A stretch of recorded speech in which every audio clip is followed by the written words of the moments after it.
You can make your own coloring papers. You don't have to buy them in a book. All you have to do is spend some time and make your own. Then they're really cool and personal.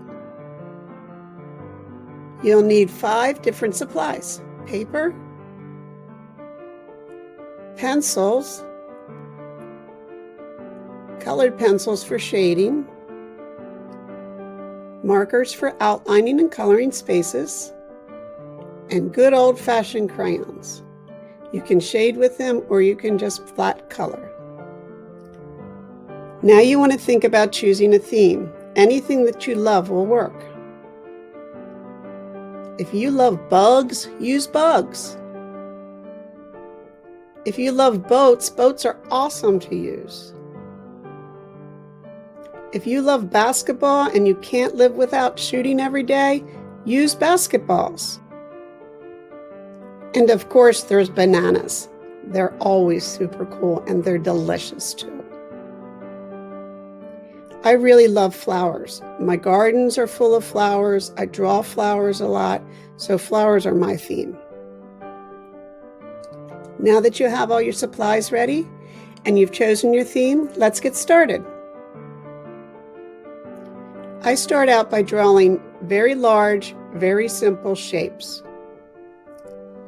Now I outline the shapes with a big black Sharpie. You can use any kind of marker. Then I double outline the big shapes so they're really, really bold and stand out a lot. Next, you're going to want to draw smaller shapes behind the big shapes. The last step is to put the very background. Mine is stems for the flowers and vines. Did you know that rainbows are actually color wheels? Yep, rainbows are color wheels. These color wheels are actually umbrellas. Yay! You made your own coloring paper. Now you know how to do it, so you can color away and make them anytime you need a new one. Use your own theme.